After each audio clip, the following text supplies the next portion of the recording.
नमस्कार, एक बार फिर से आप सभी का बहुत-बहुत स्वागत है हमारे यूट्यूब चैनल पे। आज फिर से मैं आप सभी के लिए क्लास 9th अध्याय 3 और ये चैप्टर है सामाजिक विज्ञान के हिस्ट्री का, जिसका नाम है नाथसीवाद और हिटलर के उदय के बारे में। तो आइए शुरुआत करते हैं क्लास 9th चैप्टर 3 और चैप्टर का नाम है नाथसीवाद और हिटलर का उदय और ये पार्ट 1 होने वाला है वीडियो का। तो आइए हम पार्ट 1 को विस्तार से जानते हैं। सबसे पहले हमें जानना है इसमें वाइमर गणराज्य की स्थापना कब हुई थी। देखिए जर्मनी में ऑस्ट्रियाई, यहाँ पे कंफ्यूज नहीं होना है, ऑस्ट्रिया और ऑस्ट्रेलिया दोनों में अंतर है, दोनों अलग अलग देश हैं।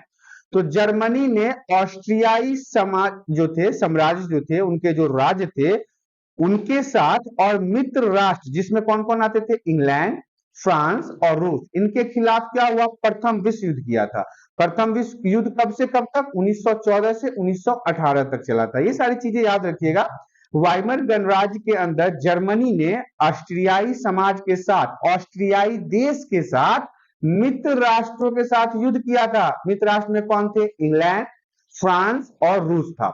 इसके साथ उन्होंने 1914 से लेके 1918 तक फर्स्ट वर्ल्ड वार किया था। जर्मनी ने शुरू में फ्रांस और बेल्जियम पर कब्जा भी कर लिया था और इससे लाभ भी कमाया, फायदे भी उठाए इस देश के। हालांकि मित्र राष्ट्रों ने 1918 में जर्मनी और केंद्रीय शक्ति को हराकर फिर से जीत हासिल कर ली। जर्मनी में शुरुआत में क्या हुआ कि जर्मनी ने शुरुआत में जब ये युद्ध शुरू हुआ तो 1918 में ये आजाद हुआ था। में जर्मनी ने फ्रांस और बेल्जियम पे कब्जा भी कर लिया था, लेकिन 1918 में फिर इसे हटा दिया गया क्योंकि जर्मनी की यहाँ पे हार हो गई थी। वाइमर गणराज्य में एक नेशनल असेंबली की बैठक हुई और संघीय ढांचे के साथ साथ एक लोकतांत्रिक संविधान की स्थापना भी हुई। यहाँ पे वाइमर गणराज्य के द्वारा क्या हुआ कि एक नेशनल असेंबली की बैठक हुई और उसमें जनता के द्वारा चलने वाले संविधान का निर्माण किया गया और जून 1919 में वर्साय की संधि पर भी हस्ताक्षर हुआ, जिसमें जर्मनी के ऊपर मित्र शक्तियों ने कई अपमानजनक शर्तों को थोप दिया। अब आइए जान लेते हैं कि वो अपमानजनक शर्तें कौन सी थी। अब इससे पहले मैं बता दूं कि किसके ऊपर थोपी गई, तो जर्मनी के ऊपर थोपी गई थी अपमानजनक बातें। अब देखिए युद्ध में क्या कहा गया कि जर्मनी की सारी गलती है। जितने भी मित्र राष्ट्र के लोग थे उन्होंने कहा कि जर्मनी की सारी गलती है। इसके तहत उनको क्या बोला गया कि 6 अरब पाउंड का जुर्माना भरना पड़ेगा, किसको, जर्मनी को। और युद्ध में जो भी क्षति हुई थी, जो भी नुकसान हुआ था, उसके लिए सिर्फ किसको जिम्मेदार बनाया गया, जर्मनी को जिम्मेदार बनाया गया। जर्मनी को सैन्य विहीन करना पड़ा, होना पड़ा, मतलब कि जितने भी वो अलग मित्र राष्ट्र के देश थे उन्होंने जर्मनी की सेना को उनसे छीन लिया, इन्हें सैन्य विहीन कर दिया और सारे उपनिवेश में से 10% आबादी, 13% भूभाग और 75% लौह भंडार और 26% कोयला के भंडार को भी अपने आपस में बांट लिया। जितने भी जर्मनी के यहाँ जो 10% आबादी थी उनको आपस में मिला लिया, 13% उनका जमीन भी ले लिया, 75% उनके लोहे के खजाने को भी हासिल कर लिया। वर्साय की संधि द्वारा जर्मनी में वाइमर गणराज्य की स्थापना हुई थी। देखिए वर्साय के संधि के कारण ही जर्मनी में वाइमर गणराज्य की स्थापना हुई थी।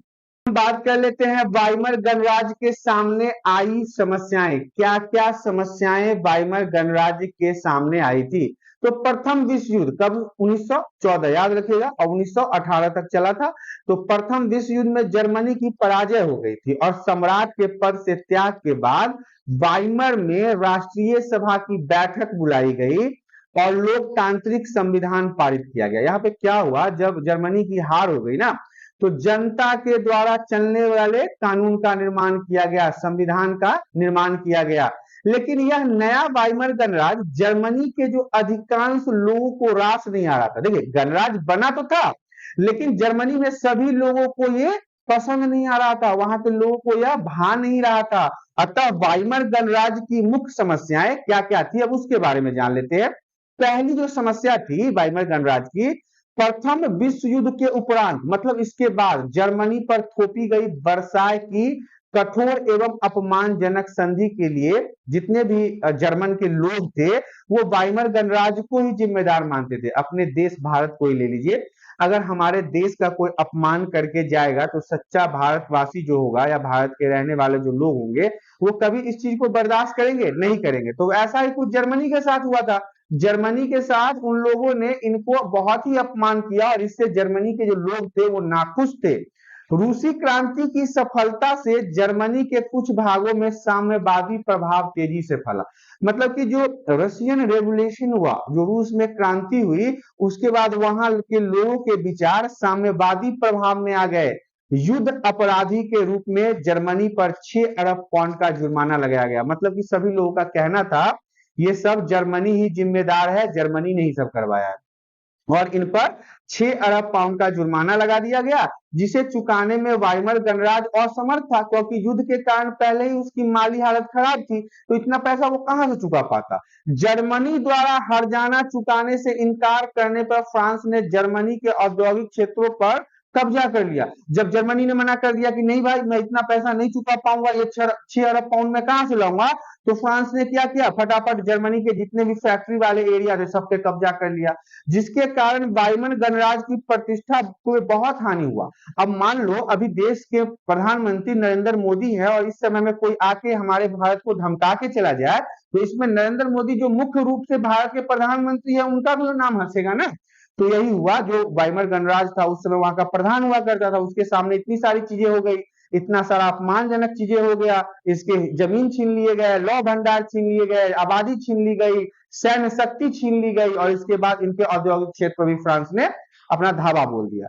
1929 की विश्वव्यापी आर्थिक मंदी में बढ़ी महंगाई को नियंत्रित करने के लिए वाइमर गणराज्य जो था वो असफल रहा। मतलब यहाँ पे वो सफलता प्राप्त नहीं कर पाया, जर्मनी को साथ लेके चलने में वो असमर्थ हो गया। तो ये सारी समस्याएं जो है वो वाइमर गणराज्य के सामने आई थी। बात कर लेते हैं वाइमर संधि के बारे में कि वाइमर संधि क्या था। अब वाइमर संधि को जान लीजिए। देखिए, वर्साय में हुई शांति संधि की वजह से जर्मनी को अपने सारे उपनिवेश, तकरीबन 10% आबादी भी, 13% जमीन, 75% का लोहा का भंडार, 26% कोयला का भंडार फ्रांस, पोलैंड, डेनमार्क और लिथुआनिया के हवाले करने पड़े। मतलब जर्मनी का जो मेन आय का स्रोत था, कमाई का स्रोत था, उस पे फ्रांस, पोलैंड, डेनमार्क और लिथुआनिया ने कब्जा कर लिया था। उसमें क्या क्या चीजें थी, तो जनसंख्या भी था, जमीन भी था, लोहे का भंडार भी था, कोयले का भंडार भी था, ये सारी चीजों के ऊपर इन लोगों ने कब्जा कर लिया। मित्र राष्ट्रों ने उसकी सेना भी भंग कर दी। जो जर्मनी के पास सेना हुआ करता था उसे भी खत्म कर दिया। अपराध बोध अनुच्छेद के तहत युद्ध के कारण सारी तबाही के लिए जर्मनी को ही जिम्मेदार ठहराकर उस पे 6 अरब पाउंड का जुर्माना लगा दिया मित्र राष्ट्रों ने।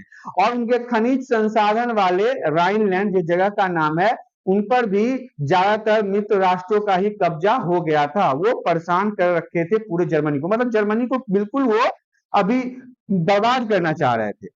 अब हम बात कर लेते हैं आर्थिक संकट के बारे में। युद्ध में डूबे हुए ऋणों के कारण जर्मन राज्य आर्थिक रूप से अपंग हो गया था, जिसका भुगतान सोने में किया जाना था। देखिए, जो जर्मनी के ऊपर ये सारे लोन के ऊपर जो चुकाना था, जो कर्ज हो गया था, या फिर जो इनके ऊपर पैसे इनको जुर्माना के रूप में देना था, वो पैसे के रूप में न देकर इनको सोने के रूप में देना था। इसके बाद सोने के भंडार में भी कमी आ गई, सोना भी कम हो गया, जर्मन निशान के मूल्य गिर गए, जर्मन का जो पैसे का वैल्यू था वो गिर गया, और वस्तुओं की कीमत मतलब रेट जो था, दाम जो था चीजों का, वो आसमान छूने लगा, मतलब बहुत महंगा हो गया। अब हम बात राजनीतिक संकट के बारे में कर लेते हैं। राष्ट्रीय सभा द्वारा वाइमर गणराज्य का विकास तथा सुरक्षा के रास्ते पर लाने के लिए एक नए जनतांत्रिक संविधान का निर्माण किया गया। फिर से एक नए संविधान का निर्माण किया गया, लेकिन ये भी जो था वो जनता के हित में ही था और जनता के द्वारा ही था, किंतु यह अपने उद्देश्य में असफल रहा। बनाया तो गया था संविधान, लेकिन ये सफल नहीं हुआ। संविधान में बहुत सारी कमजोरियां थी। अनुपातिक प्रतिनिधित्व संबंधी नियम, अनुच्छेद 48 के कारण एक राजनीतिक संकट पैदा हुआ, जिसमें तानाशाही शासन का रास्ता खोल दिया। मतलब वहां पे तानाशाह शासन को फिर से वापस आने के लिए एक रास्ता बता दिया। तो ये वाइमर संधि थी। अब हम आपको युद्ध के प्रभाव के बारे में बता देते हैं। क्या था युद्ध के प्रभाव? तो युद्ध से मनोवैज्ञानिक और आर्थिक रूप से पूरे महाद्वीप पर विनाशकारी प्रभाव पड़ा। लोग मानसिक रूप से भी प्रभावित हो गए फर्स्ट वर्ल्ड वॉर के कारण। यूरोप कल तक कर्ज देने वाले देशों में आया करता था, मतलब जो कल तक कर्ज दिया करता था, अब वो क्या हुआ, युद्ध खत्म होते होते खुद ही कर्ज के नीचे डूब गया। एक ऐसा रईस आदमी जो पहले कर्ज दिया करता था, लेकिन लड़ाई झगड़ा के कारण वो खुद ही अब बहुत सारे कर्ज के अंदर डूब गया। यही यूरोप के साथ हुआ। पहले महायुद्ध में यूरोपीय समाज और राजनीतिक व्यवस्था पर अपनी गहरी छाप छोड़ी। बहुत सारे व्यवस्थाओं में यहाँ पे बदलाव देखने को मिला है। सिपाहियों को आम नागरिक के मुकाबले ज्यादा सम्मान दिया जाने लगा। जो युद्ध लड़ते थे उन्हें अधिक सम्मान प्राप्त होता था आम नागरिक के मुकाबले। राजनेता और प्रचारक इस बात पर जोर देने लगे कि पुरुषों को आक्रामक, ताकतवर और मर्दाना गुण वाला होना चाहिए। मतलब यहाँ पे जितने भी नेता हुआ करते, चाहे वो हिटलर ही क्यों ना हो, हिटलर ने भी यही प्रचार में कहा था कि पुरुषों को लड़ाई लड़ने के लिए ताकतवर होना चाहिए, एकदम आक्रामक होना चाहिए। और मर्दाना गुण वाला मतलब हो गया कि अधिक से अधिक बच्चे पैदा कर सके, और वो भी सिर्फ लड़का, ताकि वो आगे बढ़ के सेना में भर्ती हो और वो युद्ध कर सके। तो ये युद्ध के प्रभाव थे। देखिए यहाँ पे तो ये भी होता था, जो महिलाएं स्वस्थ बच्चे को जन्म देती थी उन्हें सरकार की तरफ से इनाम भी मिलता था, और जो अपंग बच्चे या बच्चों को जन्म देते थे उन्हें सजा मिलता था, उनका बाल मुंडवा के उनके मुंह पे कालिख पोत दिया जाता था, ऐसी महिलाओं की। तो ये सारी चीजें हैं जो आपको आगे मैं बताऊंगा। हम बात कर लेते हैं राजनीतिक रेडिकलवाद और आर्थिक संकट के बारे में। देखिए राजनीतिक रेडिकलवादी विचारों को 1923 के आर्थिक संकट और मतलब इनको बल बहुत ज्यादा मिला, ज्यादा इनको शक्ति मिल गया। जो जर्मनी ने पहला विश्व युद्ध मोटे तौर पर कर्ज लेकर लड़ा था। देखिए यहाँ पे कह सकते हैं कि पैसे उधार लेकर ही जर्मनी ने पहला वर्ल्ड वॉर लड़ा था। युद्ध के बाद उसे स्वर्ण मुद्रा में हर्जाना भी चुकाना पड़ना, मतलब कि सोना दे के अपना जो हर्जाना था वो भरना था। और इस दोहरे बोझ से जर्मनी के स्वर्ण भंडार लगभग खत्म होने की स्थिति में पहुंच गया। जब उसे हर्जाना देना पड़ा तो उसे वो सोना के रूप में देना था, तो जर्मनी के पास जितने भी सोने थे वो सभी खत्म हो गए। और आखिरकार 1923 में जर्मनी ने कर्ज और हर्जाना चुकाने से इनकार भी कर दिया, बोला मैं पैसे नहीं दूंगा। और इसके जवाब में फ्रांसीसी ने जर्मनी के मुख्य औद्योगिक इलाके, क्या नाम था उसका, रूर पर कब्जा कर लिया। किसने? फ्रांस ने। याद रखिएगा, फ्रांस ने 1923 में जर्मनी के मुख्य औद्योगिक इलाके उर को अपने कब्जे में ले लिया, क्योंकि जर्मनी यहाँ पे हर्जाना देने से मना कर दिया था। यह जर्मनी के विशाल कोयला भंडार वाला इलाका था जहां पे इन्होंने कब्जा कर लिया। जर्मन सरकार ने इतने बड़े पैमाने पर मुद्रा छाप दी कि उनके मुद्रा का क्या नाम था, मार्क, उसका वैल्यू तेजी से गिरने लगा। देखिए अगर हमें गरीबी है, इसका ये मतलब थोड़ी ना है कि हम पैसा छापना शुरू कर दें। अधिक से अधिक पैसा छापने से क्या होगा कि मुद्रा का वैल्यू ही खत्म हो जाएगा। तो ऐसा ही हुआ कि जब जर्मनी में बहुत ज्यादा गरीबी आया तो वहां पे मुद्रा जर्मनी ने इतना छाप दिया कि उनके मुद्रा की वैल्यू ही खत्म हो गई। अब अप्रैल का समय है, एक अमेरिकी डॉलर का कीमत 24,000 मार्क के बराबर था। इतना ज्यादा पैसा इनका गिर चुका था। लेकिन बात इतने पे ही नहीं रुकी है। जुलाई में यह 3,53,000 और अगस्त में 46,21,000 रुपए के बराबर हो गया। मतलब कि जर्मनी का जो एक रुपए का, यहाँ पे तो रुपए की वैल्यू ही नहीं। आप अमेरिका से इसकी वैल्यू लगा सकते हैं कि अमेरिका का 1 रुपए दिसंबर तक आते आते 9,88,60,000 के आसपास मार्क हो गई। 1 रुपए की वैल्यू यहाँ पे 9 करोड़। सोचिए कितना ज्यादा पैसे की वैल्यू कम हो गई थी। इसी को हम कहते हैं अति मुद्रा स्फीति। ये 1 नंबर में आपसे एग्जाम में पूछा जा सकता है। जैसे मार्क्स की कीमत गिरती जा रही थी, जरूरी चीजों की कीमत आसमान छूने लगी थी, जर्मन समाज दुनिया भर में हमदर्दी के पात्र बनकर रह गया था। इस संकट के बाद अति मुद्रा स्फीति का नाम दिया गया। मतलब कि अगर आपको 10 रुपए का कोई चीज चाहिए तो आप ट्रक में भर के पैसे लेके जाओ, ऐसा स्थिति आ गया था। जब कीमतें बेहिसाब बढ़ जाती है तो उस स्थिति को क्या कहते हैं, अति मुद्रा स्फीति का नाम देते हैं। जब कीमतें मतलब हमारे रोजमर्रा के जीवन में होने वाले उपयोगी चीजों की कीमत बहुत ज्यादा बढ़ जाए तो उसे हम मुद्रा स्फीति के नाम से जानते हैं। हम बात कर लेते हैं मंदी के साल के बारे में। 1924 से 1928 तक जर्मनी के कुछ स्थिरता रही, लेकिन यह स्थिरता मानव रेत पर खड़ी थी, मतलब कि बहुत जल्दी ढहने वाली थी। कब? तो देखिए जर्मनी निवेश में, औद्योगिक गतिविधियों में सुधार मुक्त अमेरिका से लिए गए अल्पकालिक कर्जे पर आश्रित था। जो इन्होंने अमेरिका से लोन लिया था उस पे इनका थोड़े दिन इनका जीवन जो है वो सही चला, लेकिन 1929 में क्या हुआ, शेयर बाजार धराशायी हो गया। तो जर्मनी को मिल रही मदद भी रातों रात ही बंद हो गई। कीमतों में गिरावट की आशंका को देखते हुए लोग धड़ाधड़ अपने शेयर बेचने लगे और 24 अक्टूबर को केवल एक दिन में 1.3 करोड़ शेयर को बेच दिया गया था। तो यही था मंदी का साल। यह आर्थिक महामंदी की शुरुआत थी। फैक्ट्रियां बंद हो गई थी, निर्यात गिरता जा रहा था, किसानों की हालत खराब थी। सट्टेबाज जो थे वो पैसा बाजार से खींचते जा रहे थे, मतलब अपने शेयर को बेच के पैसा जमा कर रहे थे। अमेरिकी अर्थव्यवस्था में आई इस मंदी का असर पूरी दुनिया में देखने को मिला, क्योंकि यह सबसे बुरा प्रभाव जर्मन पे पड़ा, क्योंकि जर्मनी को मदद जो मिल रहा था वो यहाँ से मिलना बंद हो गया था। मजदूर या तो बेरोजगार होते जा रहे थे या उनके वेतन बहुत कम हो गई थी, जिसके कारण मजदूर मतलब वहां पे बेरोजगारों की संख्या जो थी, जिनके पास कोई काम नहीं था, उनकी संख्या 60 लाख तक पहुंच गया।